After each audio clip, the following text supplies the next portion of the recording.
Bonjour à tous ou bonsoir selon votre lieu d'habitation. Dans cette vidéo, nous allons parler des usages du BIM. Avant de vous commencer, je vous inviterai à vous abonner, à activer la cloche de notification pour ceux qui ne l'ont pas fait. Et sans plus tarder, allons dans le vif du sujet. Comme vous pouvez le constater, les usages du BIM sont multiples et couvrent tout le cycle de vie d'un bâtiment ou d'une infrastructure, depuis la conception jusqu'à la démolition ou la réhabilitation.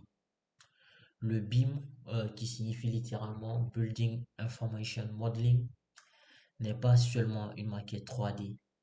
C'est une méthode collaborative structurée permettant de centraliser et d'exploiter les données d'un projet de manière intelligente. On distingue généralement quatre usages du BIM selon les grandes phases suivantes. 1. La conception. 2. La construction. 3. L'exploitation ou la maintenance. Et 4. Le démantèlement ou la réhabilitation. Sans plus tarder, nous allons voir les usages du BIM en phase de conception. En phase de conception, nous aurons principalement quatre usages du BIM.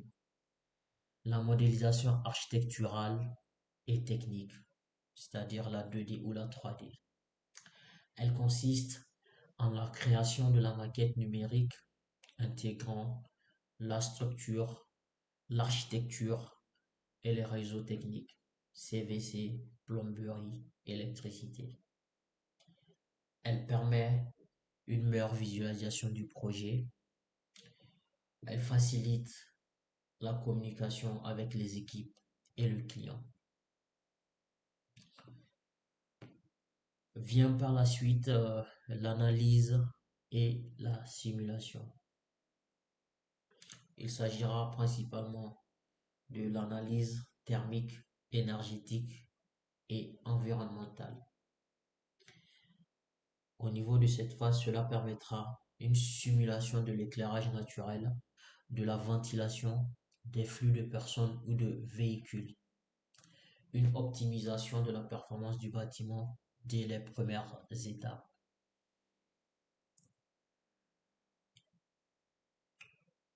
Par la suite intervient la coordination interdisciplinaire, c'est-à-dire la réduction des conflits entre les corps d'État, structure, électricité, plomberie, grâce à la détection des clashs.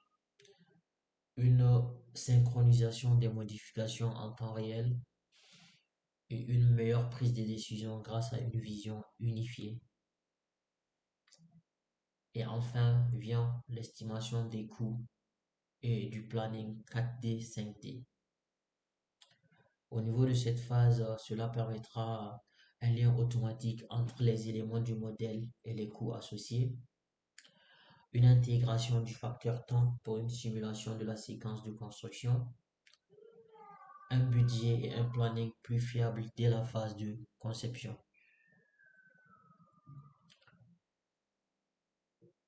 Petit 2.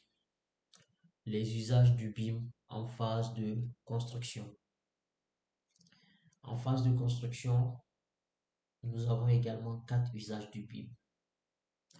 Petit A, préfabrication et construction assistée. Grâce au LOD 400, je rappelle que LOD signifie Level of Development ou Level of Detail, donc le niveau de détail. Donc, grâce au LOD 400, la maquette BIM peut être utilisée pour produire des pièces en atelier, ce qui permet une réduction des erreurs sur site et une amélioration de la précision et des délais. Par la suite, Comme usage du BIM en phase de construction, nous aurons le suivi du chantier en temps réel, c'est-à-dire la 4D BIM. Elle permettra une utilisation du modèle BIM pour comparer l'état prévu et l'état réel du chantier. Elle permettra également une coordination des équipes, un contrôle des livrables et un suivi de l'avancement des travaux. Par la suite vient le contrôle qualité et la gestion des risques. À cette étape, cela permettra une identification précoce des problèmes potentiels, une réduction des litiges grâce à la traçabilité complète des décisions et des modifications, une meilleure sécurité sur chantier 8D BIM. Enfin, au niveau comme usage du BIM en phase de construction, nous aurons l'intégration avec les technologies avancées. On pourra utiliser des drones pour le relevé de terrain, des lasers scanning ou LIDAR pour comparer le modèle à la réalité, une réalité augmentée et réalité virtuelle pour faciliter la compréhension sur site. Par la suite, nous viendrons ici en petit 3, les usages du BIM en phase d'exploitation et maintenance.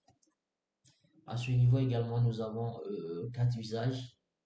En petit A, nous aurons le jumeau numérique communément appelé Digital Twin,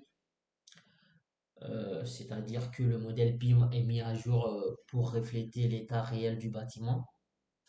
Nous avons une intégration avec des systèmes de GTB, c'est-à-dire gestion technique du bâtiment, pour un suivi en temps réel. En petit B, nous avons la gestion des équipements et maintenance préventive. Donc, ce qui veut dire que chaque élément du bâtiment, c'est-à-dire par exemple des chaudières, des portes, des VMC, des ascenseurs, etc., etc., contient des données techniques, c'est-à-dire le fabricant, la date de mise en service, les interventions, la durée de vie, etc., etc. Nous aurons également la planification des entretiens et réparations automatisées. En petit C, nous aurons l'optimisation de la performance énergétique, c'est-à-dire une mesure et un pilotage des consommations, un ajustement ou des ajustements en fonction des besoins réels pour réduire les coûts et l'impact environnemental.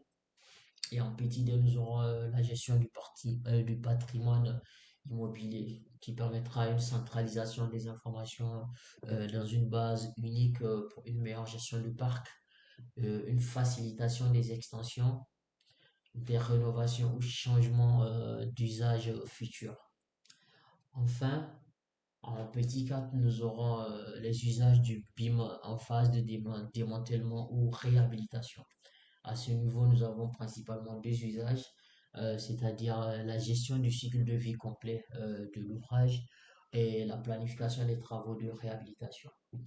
En petit A, la gestion du cycle de vie complet de l'ouvrage. Le BIM permettra de connaître la composition exacte des matériaux et des systèmes. Et il permettra également la simplification de la démolition sélective, la récupération et le recyclage.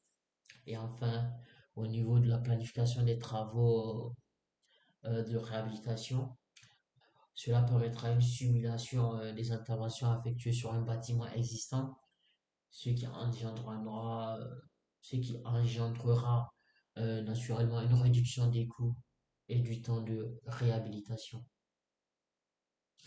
Donc, en résumant, on pourrait dire que les usages du BIM apportent plus de précision et de transparence à toutes les étapes du projet, une réduction des coûts et des délais, une meilleure exploitation et une gestion durable du patrimoine. Et enfin, une collaboration renforcée entre tous les acteurs du projet. Nous sommes à la fin de cette vidéo.